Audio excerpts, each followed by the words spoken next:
Welcome, everyone. We will continue to talk more about the European Union, but this time we're going to focus on the single market. And as you might recall from the beginning, we spoke about the difference between intergovernmentalism and supergovernmentalism. And when we're talking about the single market, we're really talking about a supergovernmental institution. We see this overarching umbrella that dictates terms for member states, despite the fact that member states might not want to comply or might not necessarily believe that it's in their best interest. And when we look at the single market started in 1957. You have the establishment of the European Economic Community, or the ECC for short. And with the ECC, there was this idea, this notion in which member states would come together and create a cohesive economic union between these different member states. Remember, in the beginning, the EEC was composed of 6 member states, including the UK, West Germany, Italy, France. And with these member states, they really wanted to find a way to come together as a nation economically. After World War II, Europe was distraught. It was going through very, very much economic depression, and it wasn't until there was this establishment of the EU and the ECC that really spoke to the improvement of the economy. Another reason why they wanted to integrate their economy is because one of the famous philosophers said that if we integrate the main components of, for example, the establishment of steel, of coal mines, contributing factors to manufacturing war weapons, if everybody's connected, then it's more difficult to engage in war. So again, European Union very much trying to diminish possibilities of conflicts, of problems, and they saw a single market as a very important change and a very important new road in order to help the European Union. So the Single European Act very much established a single market. Now we have the euro that dominates and circulates throughout most of the member states. Remember, the United Kingdom, Finland, Denmark. These are countries that don't necessarily have adopted to the euro. Poland is part of the EU, but they haven't adopted to the euro. Again, there are many ongoing changes within the European Union. But despite that fact, the single market was very much for the foundation of economic policy reform. They focus on specific pillars: the free movement of goods, services, capital, and labor. And what does that mean necessarily? Well, when you're talking about goods, you're talking about specific objects. You're talking about electronics, computers. You're talking about phones. You're talking about books, and these different things. You're talking about services, you're talking about construction workers, you're talking about different people who work in different countries. In capital, you're talking about investments, labor, you're talking about workers with specific skills. And initially, this is a great idea for the European Union. Initially, this is an awesome idea because you are breaking down these barriers and you are creating this cohesion between countries, and everything isn't always as beautiful as it intended to be. Despite the fact that the EU had these great ideas in the beginning, it didn't establish them. One example is 1973, 1979. There's this huge oil crisis, and in the oil crisis, difficulties arise, and you see countries starting to think more on an individualistic term as opposed to a European Union form. I'm showing here one of the couple of images. I mean, the European Union and the Treaty of Rome, and very much it was a foundation towards a prosperous future. But many things came into play. The process of globalization, the European Union slowly starts to fall apart. There were many standards that the EU could not compete. They could not continue with the ingenuity that were being presented by other countries. And the EU had a lot of difficulties. I mean, something as simple as the TV and the converter. You produce items in one country, and you're trying to sell these TVs in other countries, but unfortunately you can't because everybody has a different voltage system.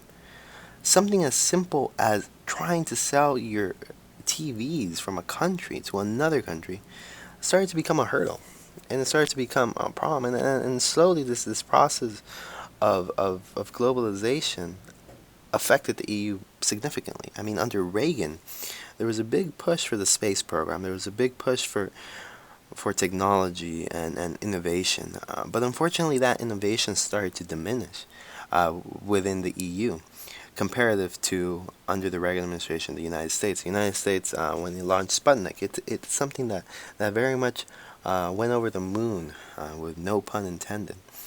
It was something that left the EU behind, and they started to lag behind. And the European Union reached a halt. They reached an economic halt. They were stuck in the trap, and they couldn't get out. So you try to fix the problem, and the white papers came after the Treaty of Rome, from 57, and the white papers wanted to complete the single market by January 1993. And they wanted to do this by doing three things. They wanted to remove physical barriers, which is a very important thing, because when you have these different barriers, it's very difficult to move your goods. They wanted goods and citizens should not be held at frontiers. So, for example, now in the EU, if you're an EU citizen, you live in Spain, then you can travel to Italy without any problems. You don't have to get any visa. You actually have a specific place where you, as an EU citizen, can just walk through, show your passport, and go on, as opposed to if you are a United States citizen and you're trying to walk through that. It's much more difficult. They were trying to remove technical barriers. Goods should be sold anywhere. They wanted to sell goods. If you produce something lawfully in one place, you should be able to sell that. We don't want to have that technicality that, oh, this might be not favorable to our economy. This might not be favorable to the culture. Again, these are decided on case by case, but the idea was that goods should be able to be sold anywhere. And most importantly, they wanted to remove transaction fees. The EU had multiple different currencies, and that just halted the economy much more, because you have to deal with those transaction fees. And the EU wanted to remove that, and they wanted to do that through the white papers. And did it work? Pablo Sinchín basically said that within the first 10 years, the GDP of the EU was going to increase by 5%. It was going to do 2 million jobs. And then after that, you have Price Waterhouse, who said 4.5 GDP increase and 5+ million jobs. These was very, very ambitious perspectives. But within the time span of 10 years, we actually see the results were semi-close to what they believed was going to happen. The actual results were actually 1.8% GDP increase and 2.5 million jobs. So it wasn't that much of a significant difference to the initial changes, but then again, it was a change. And many people are skeptical about this. Many people might say that the actual increase had nothing to do with the EU, had nothing to do with the removal of physical, technical, and currency barriers. No, nothing of that. Instead, it had to do with the fact that there was a global boom. And much of that is still up to debate. But what actually happened during this time? Well, the EU countries started to increase their cross-border mergers. And the EU benefited from a massive increase in FDI, and federal direct investment. The EU suddenly became more attractive. You had many more countries investing. And most importantly, these countries started to trade with each other. And so you start to see how that physical barrier, the physical, technical, and currency barriers start to slowly diminish. And then you also have the national banks being more competitive. And the EU, for a long time, rode on this. They were excited about their movements, and yes, more competitively, they were being more competitive, and that resulted into more beneficial projects, more beneficial workers, more efficient strategies, and it helped the EU continue to rise. The Lisbon Treaty pretty much extended these factors even more. The Single Market Commission concentrated on removing more obstacles in trades in goods and services. But unfortunately, there was much criticism leading up to this. For example, French President Jacques Chirac, he said that neoliberalism is the new communism. That's one of the things he said. And I really want to plant this idea not because I want you to think less of the EU, no, but I want you to start thinking more about how the EU and its member states are put in a position where they're not too fond of what they're doing. So with these new policies also came more efficiency, but that efficiency also led to a discrepancy in wages and treatment and fairness. And there were many people who were upset about this. And one of the hypothetical situations I put are Germany and Poland workers. For example, Germany is a much wealthier country than Poland. They both are member states, a part of the EU. However, Germany's GDP living standards is significantly higher than Poland workers. In Poland, they still have not adopted the euro, and in Germany, they do have the euro. So how does this become a problem? Well, it becomes a problem when, going back to the initial part of the free goods of services of labor, remember these are one of the initial pillars of the single market. Being able to loosen barriers, being able to drop borders, and help countries exchange these differences. But when it comes down to workers, for example, Germany, what's to say Germany can't say we're going to create this huge building, but however, we're going to hire Poland workers. And we're going to pay Poland workers significantly less than what we will pay our German workers. And it comes back to the play again, going back to the idea of supergovernmentalism and intergovernmentalism. The single market is a supergovernmentalism organization that focuses on the benefits of the EU. And of course, this doesn't happen in actuality today, but initially it was a problem, and it did raise concern.